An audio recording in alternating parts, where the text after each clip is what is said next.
I like to call Mrs. Joyce Clue, Circular Economy and Waste Sector Expert of the European Investment Bank.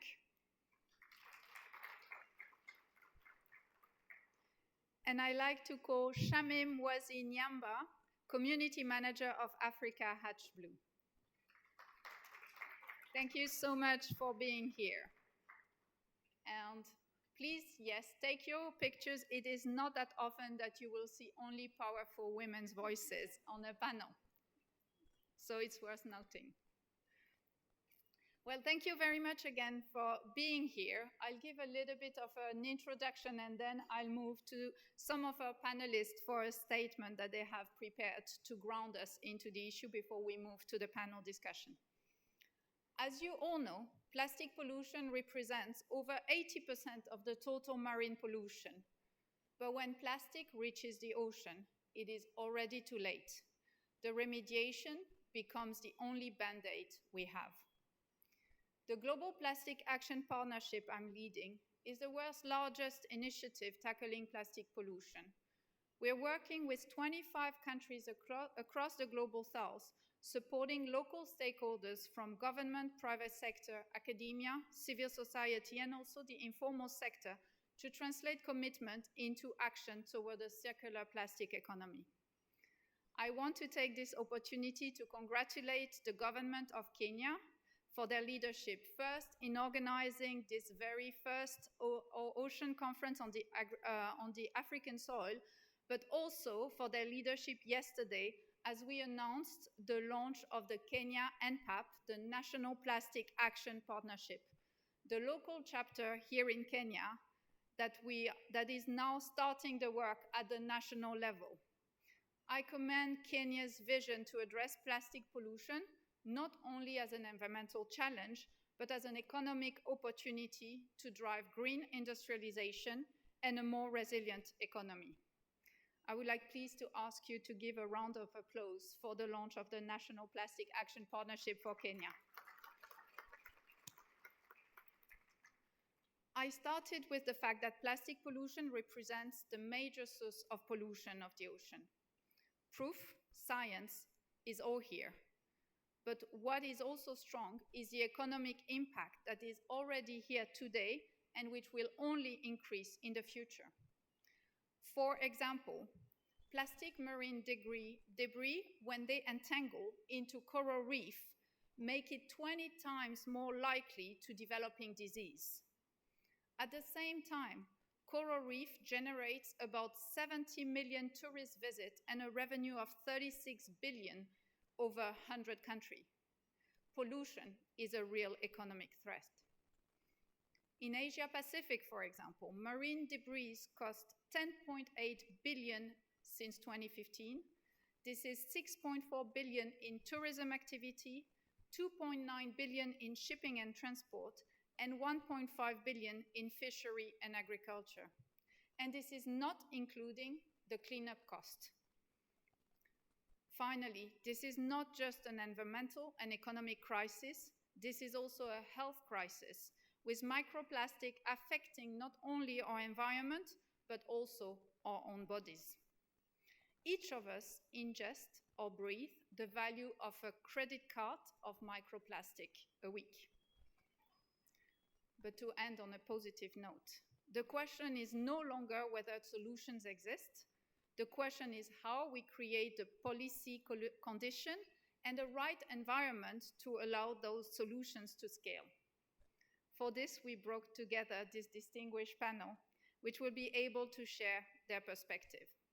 So let me first welcome here to the stage to deliver her statement, Ibu Kartika Listriana, the Director General of the Marine Spatial Planning from the Government of Indonesia.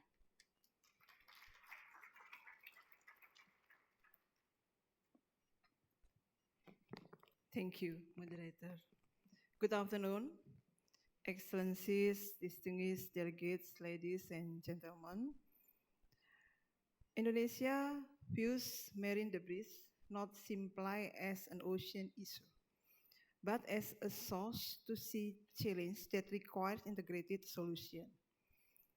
As the world's largest archipelagic nation, We recognize that what enters our ocean often originates far upstream in watershed, rivers, urban areas, and coastal communities. Therefore, addressing marine debris requires more than cleaning the ocean. It requires integrated management from the source to the sea. For this reason, Indonesia is strengthening the integration of terrestrial and marine spatial planning to ensure that watershed management, waste management, coastal protection, and marine conservation are addressed as one interconnected system. We believe that healthy rivers, healthy coasts, and healthy oceans cannot be managed separately. Looking ahead, Indonesia is advancing a community-based net zero waste approach, particularly in coastal and watershed areas. Our goal is not only to reduce marine debris, but also to create economic opportunities for local communities. By promoting circular economic practices and community empowerment, we seek to transform waste from an environmental burden into a valuable resource that support livelihoods and inclusive growth. At the same time, we continue to strengthen collaborative effort involving government, communities, academia, the private sector, and development partners. Through various initiatives, we are promoting behavioral change, improving waste management system, protecting critical coastal ecosystem, and reducing waste leakage into the marine environment. In this regard, Indonesia would like to acknowledge the valuable role of the multi-stakeholder partnership like Global Plastic Action Partnership and its partners. Indonesia was the first country to join the Global Plastic Action Partnership in 2019. And since then, the National Plastic Action Partnership, Indonesia has supported the government in identifying and coordinating solutions, convening key stakeholders and accelerating the transition toward a more circular plastic economy. So this collaborative platform has helped strengthen coordination across government, business, civil society, academia, and development partner in addressing plastic pollution through a system approach. We are encouraged to see this modeling gaining momentum globally. This reflects our broader vision of the blue economy, where environmental sustainability and community welfare go hand in hand. Indonesia remains committed to strengthening partnership, sharing experiences, and working with the international community to achieve a cleaner, healthier, and more resilient ocean for the future generation. Thank you.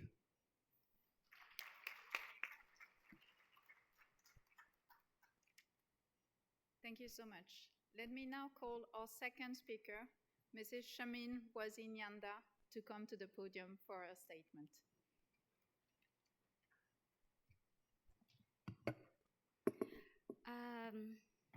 Good afternoon. You guys are so gloomy. Anyway, yeah, my name is Shamim, and I couldn't be more excited than any other African woman out there, given the fact that our ocean conference, as you know, is happening for the first time on the African soil, and that makes me excited. But then we know the problem. We know what is the problem, plastic pollution. But then what is the solution? And as we continue discussing today about marine pollution and plastic pollution, I would like to bring in a slightly different perspective to the conversation.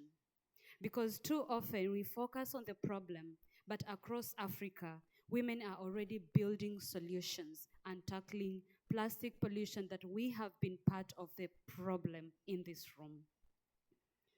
Through the program that I work on called the Women in Ocean Food Africa, we support over 11 women-led businesses across sub-Saharan Africa, 7 countries, working in seafood, aquaculture, seaweed, fish processing, nutrition, and circular economy solutions. These entrepreneurs are reducing waste, creating jobs, strengthening food security because that is we need. And as we all know, blue food systems feed over 3 billion people globally.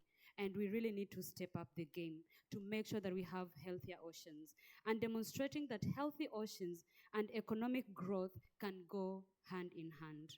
If we want to tackle marine pollution from micro to macro, we must invest in people that are already implementing solutions on the ground. And on the ground, I mean, we must invest in women. And if we are serious about achieving Africa's Agenda 2063 by building healthy oceans for the future generations, women cannot be left behind. So as we put on these discussions, let's understand that let's have a different perspective of how do we work together in coming up with solutions. Because as I know, this conference is about moving from commitments to implementation. Thank you so much.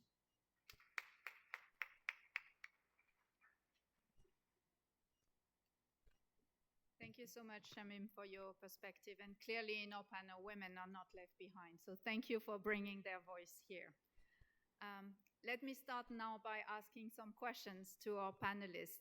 I will start with you, Ibu Kartika. You're the Director of Spatial Planning in Indonesia. So can you please tell her how spatial planning contributes to reducing waste and plastic leakage among the river basin and prevent it from reaching the ocean?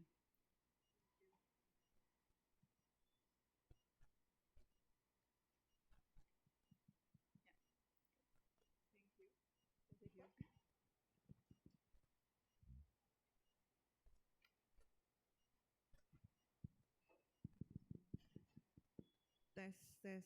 Yes, okay. Thank you, moderator. As I previously stated that spatial planning actually is an important tool for addressing waste and plastic pollution from source to the sea. Why we call this important tools? Because currently in Indonesia actually, we're dealing with the integrated spatial planning in national level as well as in the province level. So we integrated spatial planning between land and the ocean part. So dealing with this kind of integration, actually, spatial planning have the basic legal basic. So through this regulation, we can come up with the law enforcement when we're dealing with the arrangement of the, let's say, watershed, and then maybe the river, something like that. So in our opinion, by integrating watershed management, land use planning, and coastal protection, as well as law enforcement, we can reduce waste linkages into the rivers and also to the ocean. So in our point of view, through this integration spatial planning, Indonesia see that spatial planning as a key enabler and can create more coordination among stakeholders and also as the tool for effectiveness approachment to tackling plastic pollution. And so, while through this marine spatial planning also, we believe we can develop and grow the ocean with a sustainable development. I think that's all. Thank you. Thank you. Thank you so much for your perspective. You talk about the source to sea approach and how government can help bring the enforcement and look at the problem from a holistic approach. I'm now going to move to Joyce, who I know has a presentation, and I think the clicker is just there. Shamim, if you can pass it to Anne. Joyce, you represent an investment bank. And we talk about enforcement, but of course enforcement is on the stick side of it. So talk to us a little bit on the investment, but what are the barriers that are preventing the capital from flowing into the solution towards a better circularity for plastic? And what kind of projects are most likely to attract investment and the scale?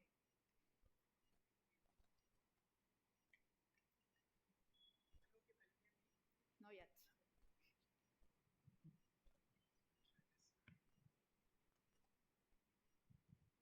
I hope you can hear me. Yes. Good, thank you. Thank you very much, Clemens, and for the opportunity to share what we do at the bank.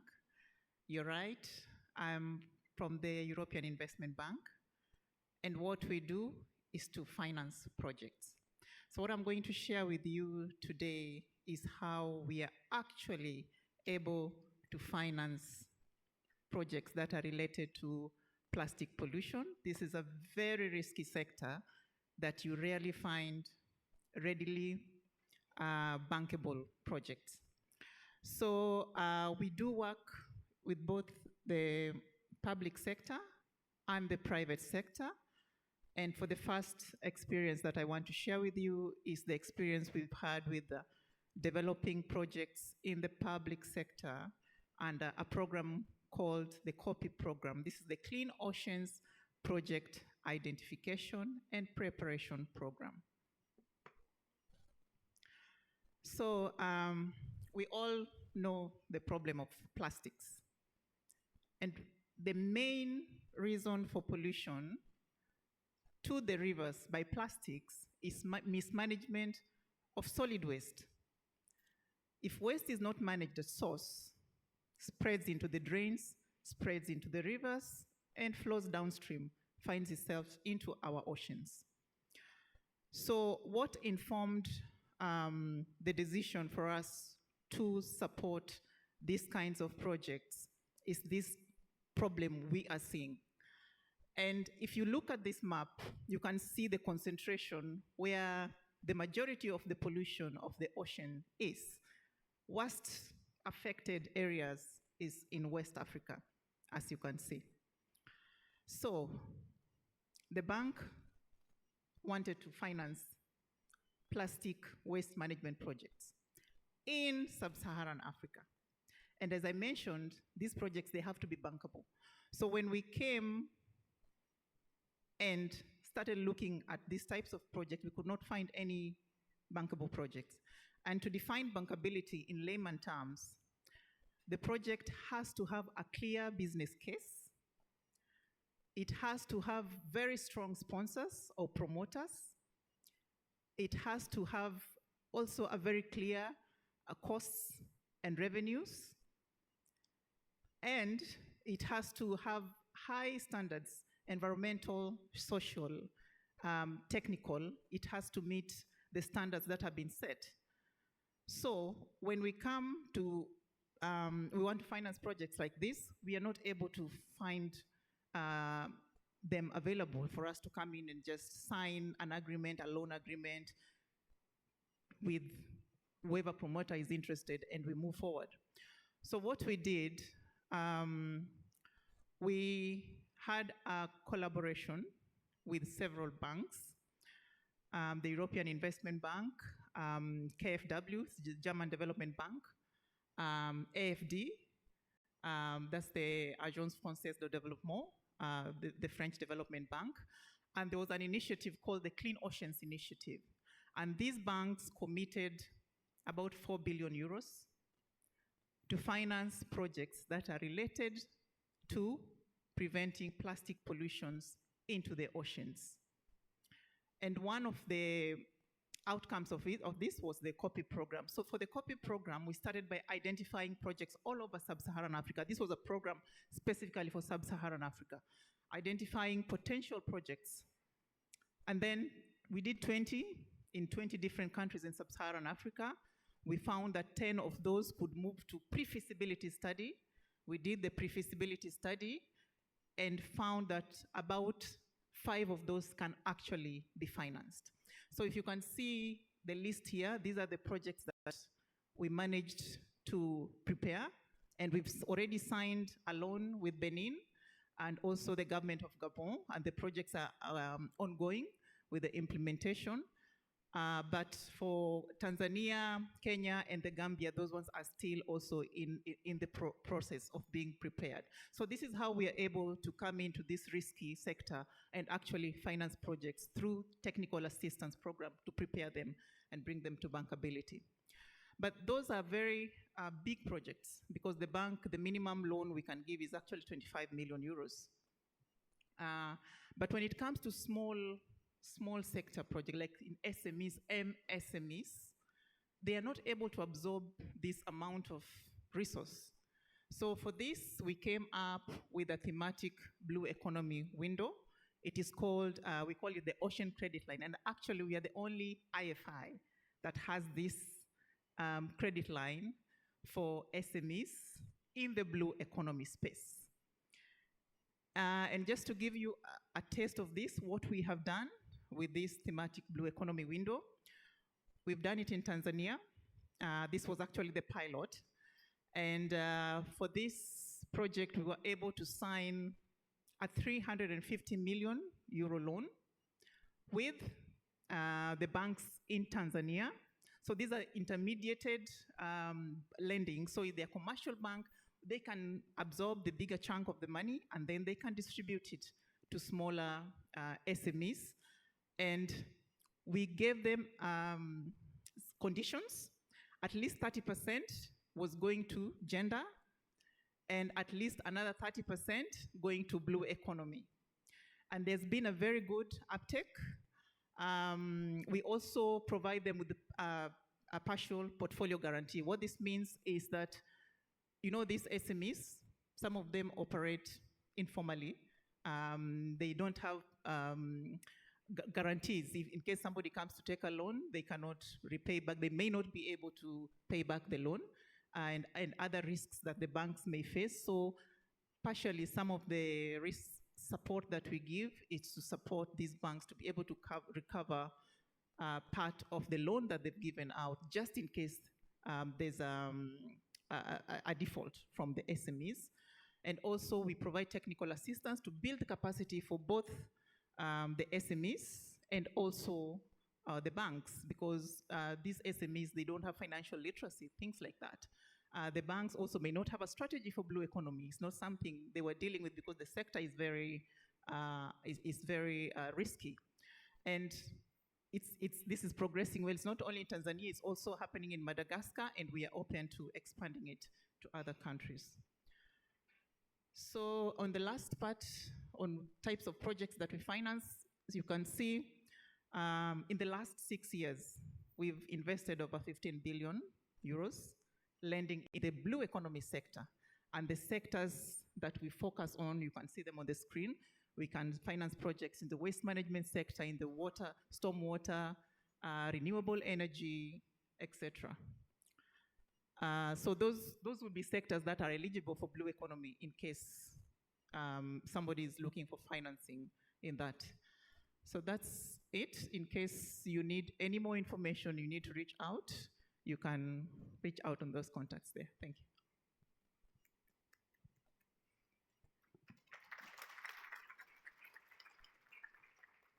Thank you, Joyce. I'll move to you now, Julie. Julie, you're the Regional Director of Westland International here in East Africa. So I would like you to give a little bit of an East African perspective. And first part of my question is going to be to talk a little bit about hope. So what do you see here in East Africa that gives you hope that plastic pollution can actually be tackled at scale? But on the other hand, to also link up with what Joyce was saying, what are the kind of investment that are the most urgently needed if we want to strengthen the role of wetlands, rivers, and coastal community in order to prevent plastic leakage into the ocean?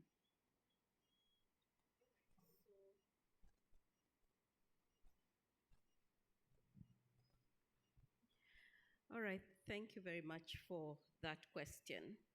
So first of all, just to say that plastic pollution is not only a waste problem. So it's an ecosystem and a development challenge. So most marine pollution actually begins on land. So rivers and wetlands are actually the pathways through which some of this pollution goes through. So, which means that even our coastal mangroves, some of our wetlands are also gravely affected when this pollution occurs. So in essence, my key message is that if we want healthy oceans, we must start by really addressing that problem on land and upstream. And I think I've had that being clearly indicated. Now, what gives me hope is that I've been working in these wetlands for very many years. And I think when I started, the problem was grave. And you'd find the plastic all over in some of those wetlands. But nowadays, what you find is that the women, the youth, have all organized themselves into small groups, and they're actually collecting this plastic. And they're finding users for this plastic, they're recycling it, they're getting support from different organizations. A case in point is a project I went in one of the mangroves. And I found that the communities were actually collecting the plastic, they were aggregating it, and they were sending it to somebody who was actually recycling it. And I further went and visited one of the government representatives, and they had contributed a chair that was made out of plastic to him.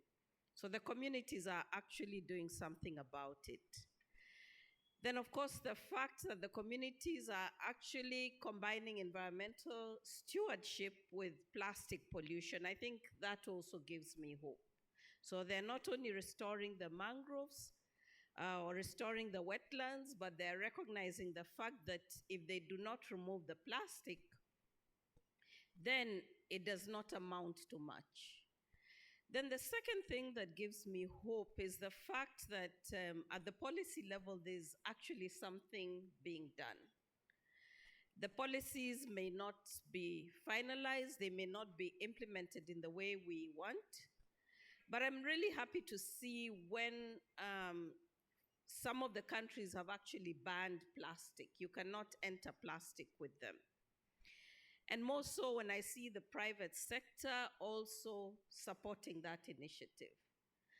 I think I want to congratulate this hotel because since I came, I've not seen a plastic water bottle. So I think even the private sector is also doing something in that respect. Then the last thing that gives me hope is that we are thinking of it in terms of a source to sea problem. I think before we were just thinking about it as a sea problem, but I'm happy to hear more people talking about it in terms of source to sea, that if we do not do anything at the source, if we do not do anything in the land, then we are not doing much. Then, of course, in terms of how the communities can be supported, I'll just mention one thing, then maybe if I have time, I can also talk a bit about it more. I think in the project we were in the community-based initiatives where they can be supported by various organizations to be able to collect, aggregate, recycle this waste. I think those are initiatives that we can also look to. I'm happy to see the European Investment Bank has also extended some sort of facilities that organizations can also tap into to be able to sort out this problem. Let me leave it there, and then I can add more in case there's time. Thank you. Thank you, Julie. Let me move now to Joyce, but the other Joyce. Joyce, you're the CEO of PAKPRO. So maybe for you 3 questions, because I think for the non-Kenyan of us, it would be great if you could talk a little bit of PAKPRO, what it is, and what it does. And of course, we talked about a source-to-sea approach, and we talk about investment and financing mechanism. In that pot of financing mechanism, extended producer responsibility, or EPR, is obviously very much coming into the table, especially as channeling some private sector investment. So can you tell us what Kenya has taught us about making producer responsibility work in practice? And then what needs to happen for circular system to become the norm and overtake the linear systems? You can hear me?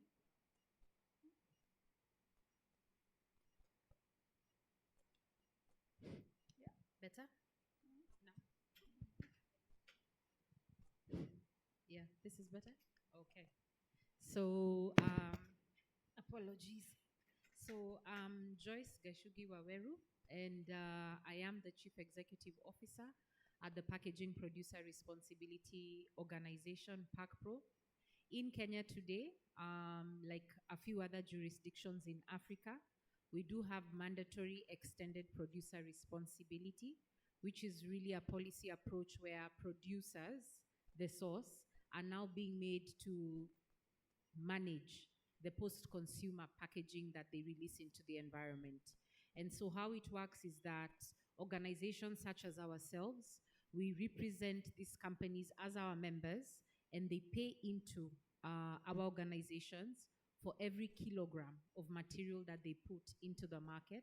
And then we do transfer those funds into the value chain for recovery. So how Kenya is situating itself in terms of being able to transition EPR and how circular economy solutions can be able to support recovery and we can be able to begin to move the needle is that, one, we are very young in EPR. And when EPR was being put together in a textbook, I think it was deemed that it could be copy-pasted everywhere globally, regardless. But as a concept developed in Europe, when we come to Africa, our infrastructure system is very different. Our recovery models are very different. Our financing options are very different. So Joyce has just spoken to EIB now offering financing for this sector, but we still have a challenge because we have a missing middle. A lot of our collection systems are informal. They are heavily community embedded. And the truth of the matter is very few of our waste value chain actors can actually walk into the banks that EIB has provided funds for on lending and actually access that credit. Why? There's a mismatch between risk and return. It's not understood. So the banks understand risk traditionally.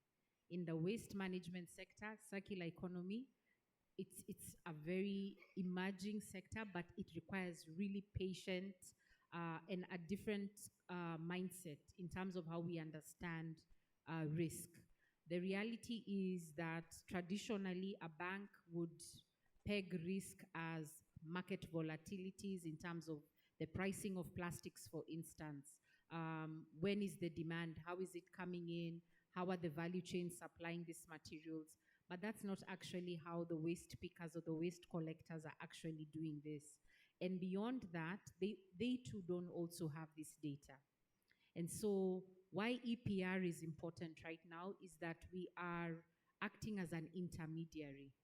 One, we are able to de-risk the demand side of, let's say, the recyclables or the plastics in terms of a recycler knows that there's a mandated fund, which we have, to be able to ensure that recovery of this packaging material happens.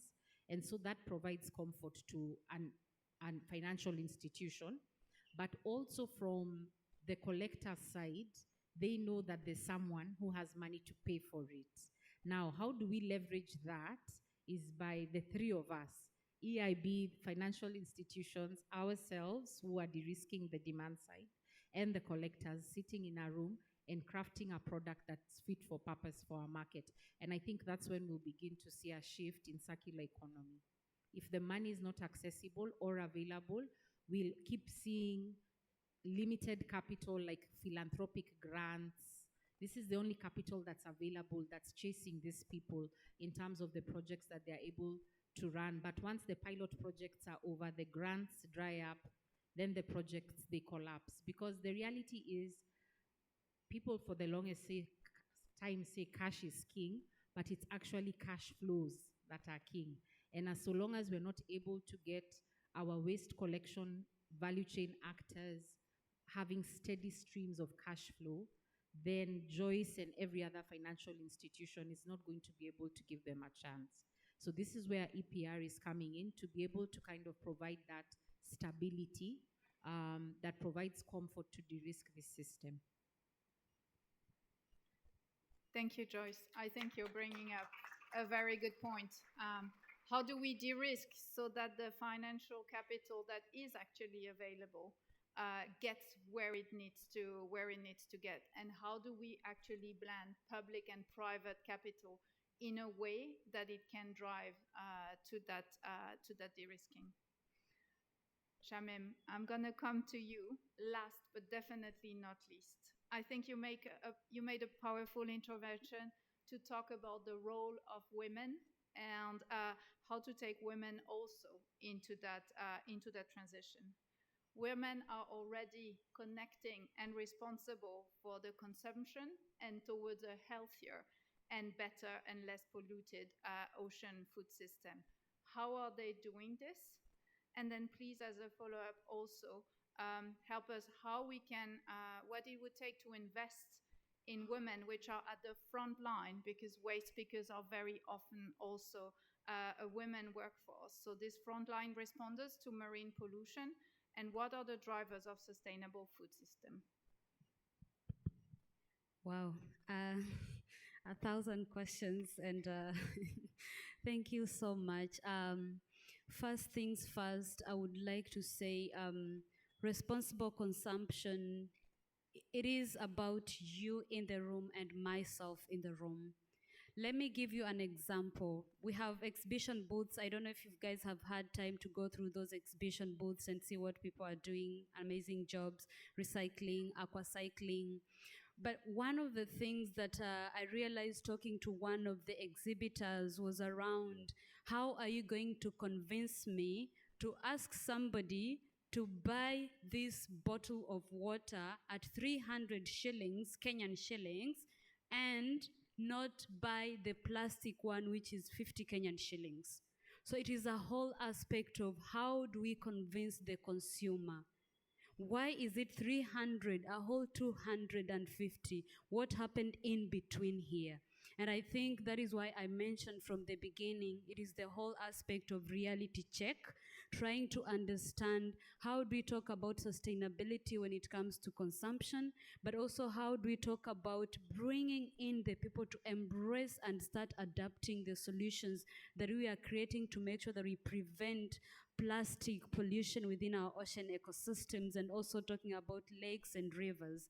And one of the things that I would really like to highlight is it is about investment, especially with women who are at the forefront of providing these solutions. Some of these women are working on things that we never knew would ever exist. They're working on programs and projects and building companies that we have no idea exist, because we have been, I'm going to be realistic, we have been so clouded with the whole aspect of, let's talk about the problem. This is the problem. This is the problem.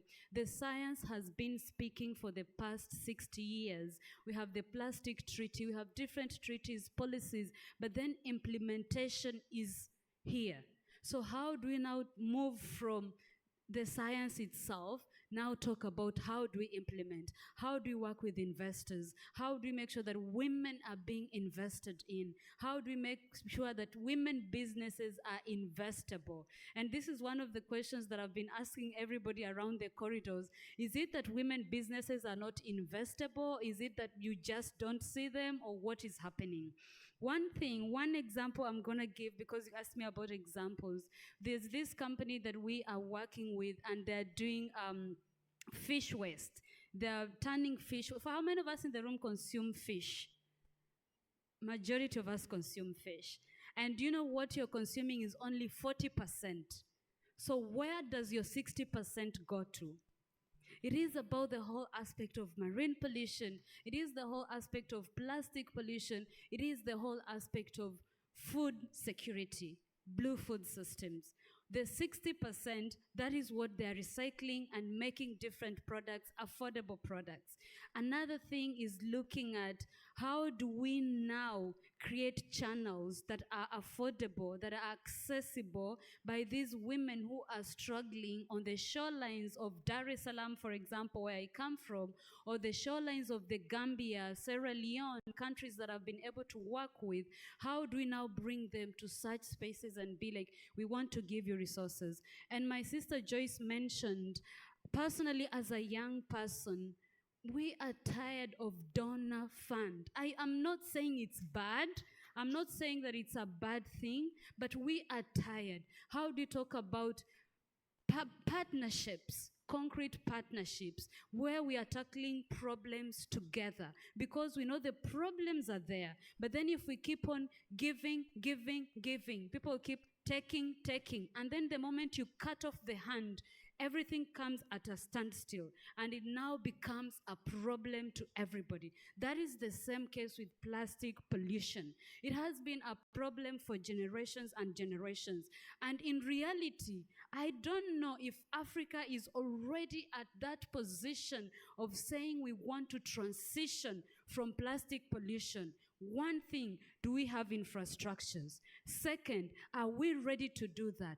Third, is it affordable to the consumers that we want them to now starting using glass water bottles or whichever things that we are creating recyclable? So I think we need to turn the conversation and talk about what do we already have within the ecosystem of plastic pollution, and now how can we channel that and put in resources and the energy and be able to really understand that investments in this industry, it is going to be infrastructure intense, especially for the African continent, but then nobody is telling us that reality check. So I would just like to stop there and say we need to continue investing in women because they are the leaders, but most of the times they're the ones with the solutions, but most of the times they take on the lower positions, and then our male counterparts take on the whole credit of everything that these women are doing on the ground, whether recycling, waste recycling, plastic pollution, coming up with all these solutions, and then they don't get to stand on podiums like this.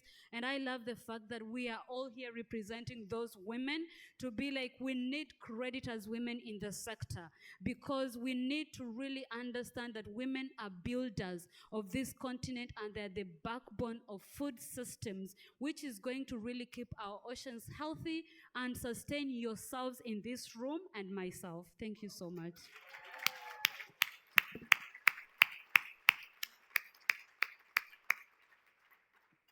Thank you, Shamim. Clearly, we don't need light anymore because you are shining so much. Thank you for your powerful speech and call. I will just build on one more idea that you have so beautifully laid out. It's also how do we see waste, not as waste, but as a resource. And I think the bankability and the risk and the de-risking also come from that perspective. Only things that are discarded are things that don't have value, but there is value into this material. It is our choice to change that perception and to really make it in a flourishing economy, supporting local community and women organization, as you rightly pointed out. Thank you so much for our panelists. I think you've shared many different points from women and community empowerment, how we're looking at a source to see problem from both point of view, from Julie and Kartika, and really looking at basins community. The problem starts on land. When it reaches the ocean, it is already too late. And last but not least, how can we enable that transition? How can we make the project bankable? How can we invest into infrastructure, as Joyce shared with us? Thank you so much for your time. I'm going to ask you to stay seated because I'm really pleased to say that in the audience we also have other people and other voices that are doing great work and that are making commitment today also in the topic of tackling plastic pollution for a healthier ocean. So I haven't been able to see and locate everyone, so apologies if I call people which are not here, but I'm just going to do the due diligence of my list. I would like to see if the Honorable Rebecca Miano is in the room. No. Then I have next on my list the Honorable Monica Navarro de Valle, Minister of Environment from Costa Rica. I know they have a better plenary to attend. We'll excuse them. I have next on my list the Ambassador Giselle Fernandez Ludlow, Ambassador of Mexico to Kenya and representative to the UN Human Settlement Program and the United Nations Environmental Program. Please, I invite you on stage to make your statement. Thank you.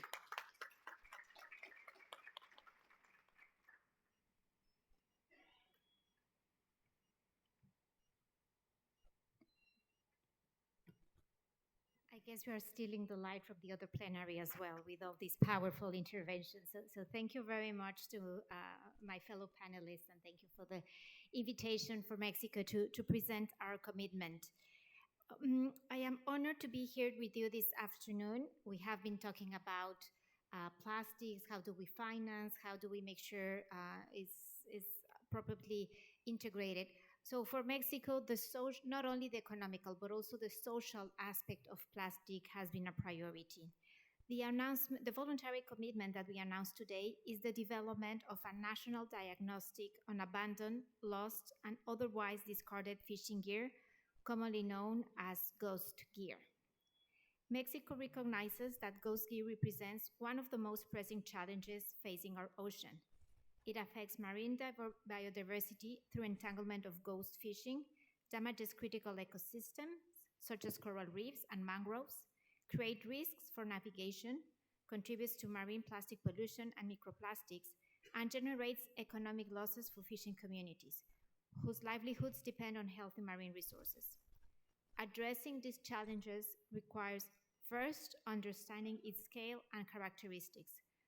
While numerous efforts are already being undertaken across Mexico by fishing communities, civil society organizations, academia, and government institutions, we identify an important gap: the lack of a comprehensive national baseline to understand where ghost gear occurs, what impacts it is generating, and which solutions are proving most effective.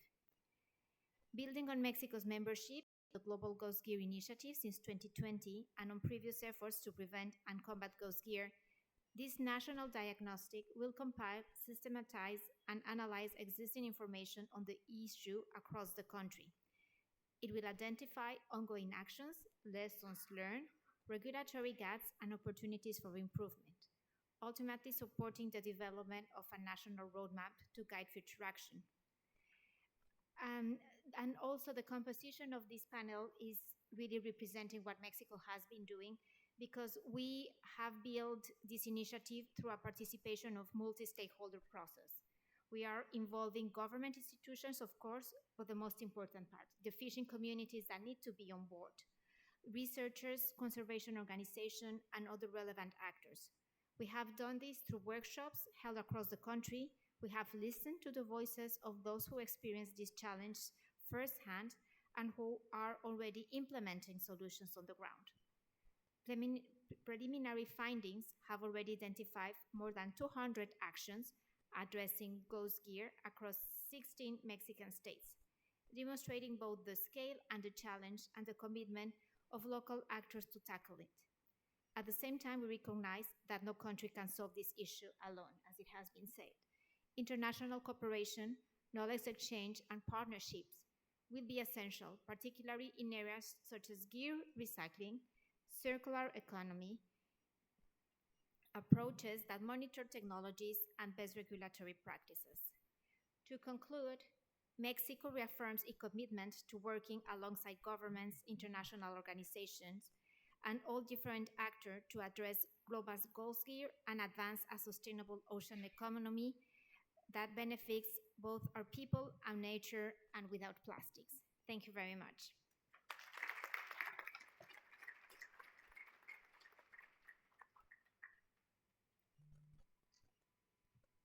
Thank you so much, Ambassador.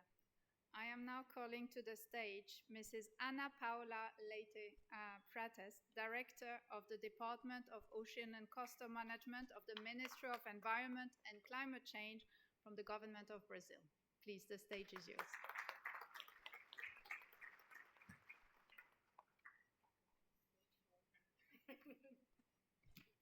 Hello, I'm very, very, very inspired with the marvelous plenary, powerful female plenary. It's so amazing.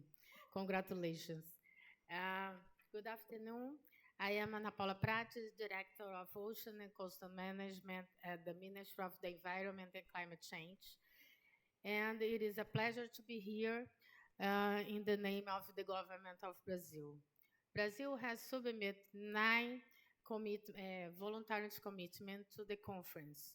These include the implementation of ocean-based action in Brazil NDC, National Adaptation Plan, and NBSAPs, the implementation of marine special planning, the integration of ocean literacy in the Brazilian national curriculum, and the strengthening of network of marine protected areas 30 by 30 targets. But recognize that plastic pollution is one of today's major environmental challenges, affecting marine biodiversity, coastal ecosystems, fisheries, tourism, human health, and the economy. We have also submitted a commitment to implement our national strategy for a plastic-free ocean. It is estimated that millions of metric tons of plastic enter the ocean every year, making it urgent to adopt measures aimed to prevent waste generation and promote more sustainable consumer partners. Because of that, Brazil established in 2025 the national strategy was signed as a presidential decree as a comprehensive framework to prevent, reduce, and eliminate plastic pollution in marine environments. The strategy represents Brazil's engagement to an integration, evidence-based approach to address plastic pollution in the ocean. It was developed through a participatory process involving governments, the private sector, civil society, local communities, women, of course, waste pickers, the scientific community, and other stakeholders across the plastic value chain. The strategy also advances sustainable fisheries by supporting responsible practices, strengthening value chains, and protecting traditional fisheries communities in line with biodiversity conservation and sustainable use of marine resources. These actions are already underway. We recently finalized the Federal Action Plan 2 strategy, comprising 8 actions coordinated by 17 federal institutions, including ministry and regulatory and development agencies. Brazil is committed to transform guidelines in concrete results for ocean conservation and transition to a low carbon economy through systematic innovation. This is especially critical as the plastic value chain currently accounts for an estimated 3 or 8% of global green gas emission, with its contribution projected to double by 2060. Build off this momentum, we reaffirm Brazil's commitment to adopt and implementation of the national strategy for a plastic-free ocean, strengthening coordinated efforts to prevent, reduce, and eliminate plastic pollution in marine and coastal environment. But given there is only one ocean and the plastic pollution affects us all, we also hope that the global threat of plastic will move forward with the maximum urgency. Thank you.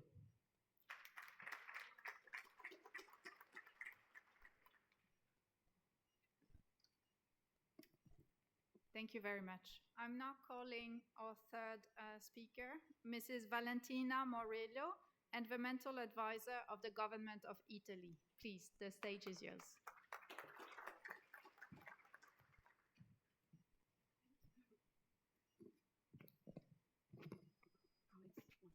Yes, seeing my previous speakers, I can really tell that I can really feel the women power here. Yes. So let me thank you, moderator and chair of this panel, to give me the opportunity to present the Italian contribution to the fight against plastic pollution. Plastic pollution is a problem, everybody knows that, and it's a problem not only for marine ecosystems and the living species, but it's a problem for humans.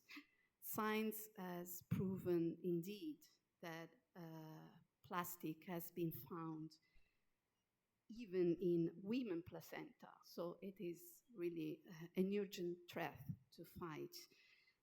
Italy has always developed and carried out a multiple number of national measures to fight plastic, both on land and sea. But when we talk about marine plastic pollution, we are aware and believe that really a coordinated action is needed indeed among countries, and it's crucial indeed. Italy is in the Mediterranean, so we believe that the protection of Mare Nostrum is a common responsibility for Mediterranean countries. And this is why we really trust the UNEP Barcelona Convention that protect the Mediterranean on several aspects, including marine pollution. And over the last years, indeed, Italy has contributed to $5 million to the program of work of the Barcelona Convention and to several actions, including on marine plastic pollution. One of those is the Regional Plan on Marine Litter Management, which is the first regional plan legally binding in the region. So it requests parties to define national monitoring programs that are aimed to identify priority areas as to be able to react to them. And so such monitoring measures include also river mouths. So it's one. Monitoring is important for Italy. We care a lot of that also because as member state of the European Union, we have to comply with the Marine Strategy Framework Directive. So we have a national monitoring program that provides for action on monitoring and data collection on quantity, typology, composition, and possible sources of litter on land, sea, surface, seabed, and river mouths. And coming to rivers, Italy attaches particular attention to the source-to-sea approach. And I've heard a lot about this. And we care about the need to strengthen the link between water policies and the protection of coastal and marine ecosystems, given rivers are really key factors of Mediterranean recovery, talking about Mediterranean. So, for example, in Italy, we have developed a project, the Ministry of Environment, that I am representing in particular today, on the monitoring of macro-floating waste found at river mouths. So currently, the mouths of 14 rivers have been monitored, and it has been reported that those rivers with large flows and passing through urban centers are actually those carrying most of the waste to the sea. So more broadly, Italy is at the, but really related to this thing, Italy is at the forefront in the fight against hydrocarbon pollution at sea deriving from oil spills through the implementation of prevention and response measures. So Italy invested $13 million to strengthen surveillance by the Coast Guard in marine protected areas and on oil platforms, including through a satellite surveillance system capable of detecting potential oil spills in real time. This commitment just to let me tell this. This commitment is part of a package of commitments amounting to more than 600 million euros that Italy has taken and has contributed to on ocean governance in general. So from conservancy to sustainable fishing and aquaculture, ocean observation, research, youth, and cooperation. Finally, I cannot really conclude my intervention by confirming the full support of my country, of Italy, to a legally binding instrument on plastic pollution, including in the marine environment. We really believe in this instrument. We really stand ready to work together with the global community to achieve this really crucial goal. Thank you.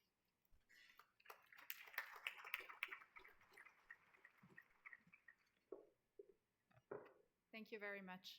I'm now calling Mr. Luis Bernardo, advisor of the President of the Azores government. Please, the stage is yours.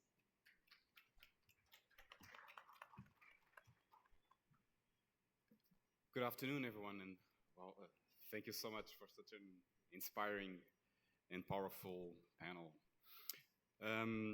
So I'm here in behalf of the President of the Regional Government of the Azores. The Azores is the autonomous region of Portugal, one of the two autonomous regions.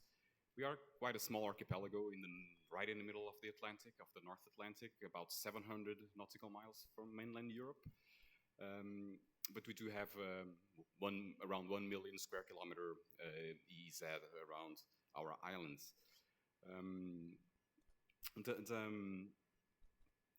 Interesting enough, one of our most important fleets, which is the tuna Poland line fleet, actually it's running a plastic pollution zero program. So they basically do not, they actually gather plastic from the ocean as they go along and fishing, which is quite interesting.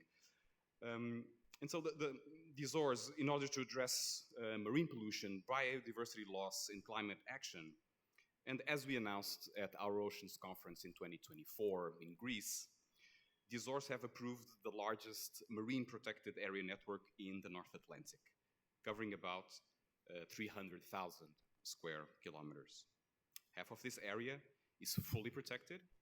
Within the remaining area is benefiting from a high level of protection from extraction and pollution. Also known as the Azores Marine Park, this offshore network now protects 30% of the Portuguese national waters surrounding the islands, and entered into force in January 2026, this year. This was not made in our offices. This was a project that was supported by the Blue Azores program, which is actually led by the President's office. And it took us around 6 years to get to this point, with a big investment of millions of euros from the government and also from our partners from the Blue Azores program, private partners. And it was just a stakeholder engagement participatory process that co-designed this network. Took about 2 years with over 40 meetings with representatives from 17 institutions, from fisheries to tourism to government and non-governmental institutions. And so the legal approved diploma also establishes a very ambitious timeline to develop all the necessary regulations, ensuring that this network will be fully implemented and effectively managed by 2030. So it's not just on paper. Therefore, the Azores commit to fully implement their marine protected area network, including the legal approval of regulations for management plans that include pollution, biodiversity, climate, and social economic key performance indicators. The Azores also will approve a sustainable finance system diploma by the end of this year and review all of their coastal MPAs and the compliance and enforcement system by 2028. 28. Thank you very much.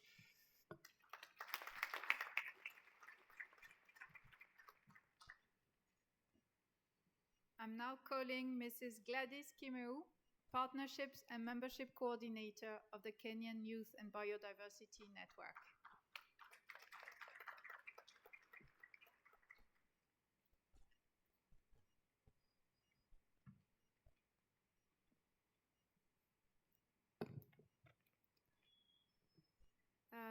Distinguished delegates, Excellence, colleagues, partners, and fellow persons of the ocean, good afternoon. My name is Gladys Kimeu, and the commitment that I'm about to read will wow your mind. On the occasion of the 11th Our Ocean Conference in Mombasa, I hereby announce the commitment on behalf of the Kenyan Youth Biodiversity Network on youth-led citizen science for advancing marine plastic data in Kenya and across the region. For Kenyan youth, our ocean is not only a resource that we see, feel, and touch, but also a learning laboratory, inherited heritage, and future. However, in the era of convenience, plastic pollution is increasingly standing between our fundamental right and that of the generations after us to a healthy, productive, and clean ocean environment. At KYBN, we believe that the solution to plastic crisis lies in the collective action and upstream policies informed by reliable, accessible, and timely data. Today, the Kenyan Youth Biodiversity Network is pleased to announce a new commitment aimed at strengthening our collective understanding of plastic pollution among the Kenyan coast through youth-led citizen science and digital innovation. Data on marine plastics, particularly on the movement of flow of plastics along Kenya's coastline, remain inadequate, fragmented, and rapidly changing. This creates significant change for policymakers, researchers, business, and communities seeking to design effective intervention. It also limits our ability to understand the broader impacts of plastic pollution on biodiversity, public health, livelihoods, and future generations. However, we believe that young people are uniquely positioned to help bridge this gap. So since 2019, the Kenyan Youth Biodiversity Network has been working with young people along the Kenyan coast to understand patterns of plastic pollution through regular plastic audits and community-based monitoring efforts. These initiatives have generated valuable insights into sources and pathways of plastic pollution and have strengthened youth participation in environmental stewardship. The evidence generated through these efforts have informed awareness campaigns on plastic pollution that supported meaningful youth engagement in the ongoing negotiations toward a global treaty on plastic pollution, and that strengthened calls for upstream interventions that address plastic pollution at its source. It has also demonstrated the immense value of empowering young people as contributors to science, policy, and environmental action. Building on these experiences that I've mentioned, we are proud to announce our commitment to expand youth-led monitoring and data generation on marine plastics through the development of innovative digital tools. The Kenyan Youth Biodiversity Network is committing $50,000 clap. Yeah. Yeah, I will repeat that part. So the Kenyan Youth Biodiversity Network is committing $50,000 towards the design and deployment of a citizen science mobile application and complementary digital tools that will enable young people to collect, analyze, and share information on plastic pollution along the Kenyan coast. These tools will help generate more accessible, real-time, and actionable data on plastic flows, including the movement of transboundary plastics influenced by the ocean currents and wave action. Our ambition is clear: to make communities a central part of contribution to data available not only to governments and research institutes, but also to civil society organizations, educators, businesses, and young people themselves. We envision a future where evidence generated by citizens contributes directly to policy development, scientific research, responsible business practices, and behavioral change at every level of society. But this is not a journey that one organization can undertake alone. So we therefore extend an open invitation to governments, marine observatories, research institutions, the private sectors, civil society organizations, philanthropic partners, and development agencies to join us in this endeavor. Together, we can strengthen monitoring system, expand access to data, enhance scientific collaboration, support youth leadership, and create the evidence base needed for lasting solutions. Our shared ocean deserves decisions informed by science and policies and informed by evidence. Kenya's young people are ready to be equal partners in this vision. Let us work together to transform data into action, action into impact, and impact into a healthier ocean for the people and nature alike. Thank you so much.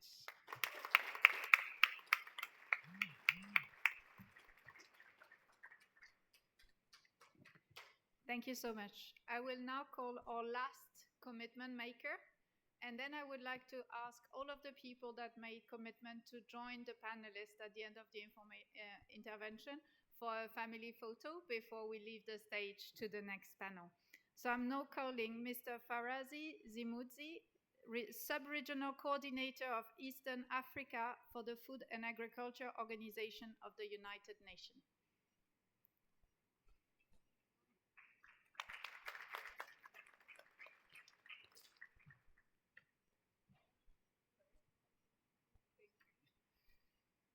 Thank you. I think I'll introduce myself. I'm Matthew Camilleri from the Food and Agriculture Organization of the United Nations. I have been fortunate enough to lead the negotiations leading to the guidelines on the marking of fishing gear. So this topic is very much close to my heart. Marine litter from fisheries and maritime transport continues to threaten marine ecosystems, biodiversity, and livelihoods of coastal communities. Among the most persistent challenges is abandoned, lost, and discarded fishing gear, known as ALDFG, which can continue to impact marine life and habitats long after it enters the ocean.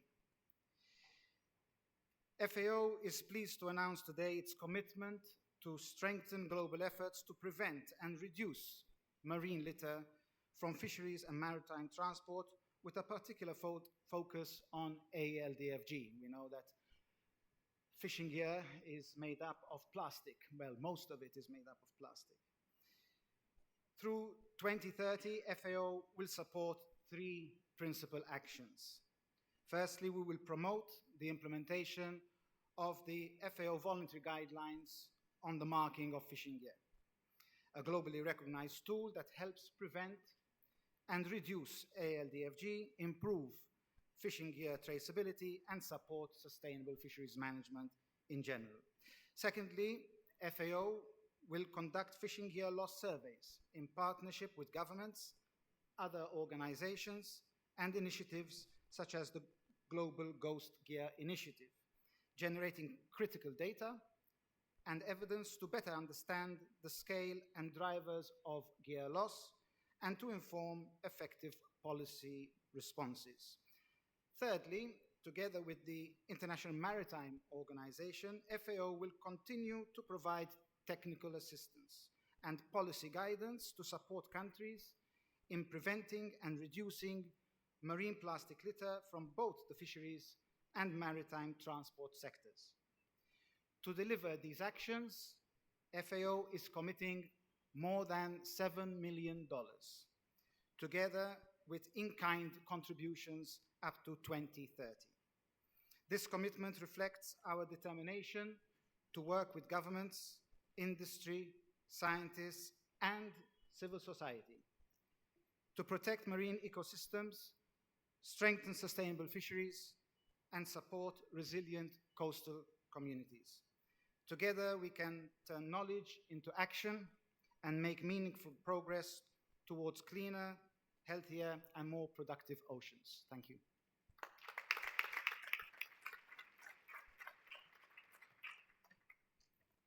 I'm going to call you back on stage in a second, so maybe you want to stay with the panelists. This, ladies and gentlemen, closes the plenary 7 on tackling plastics, micro to macro. I want to thank our panelists once again for their powerful voices. Thank you very much for being here. Thank you all for choosing this plenary over the one that is happening in Flamingo, and asking all of the commitment makers to please come on stage for a last photo, and we'll leave the stage to the next plenary. Thank you very much for your attendance.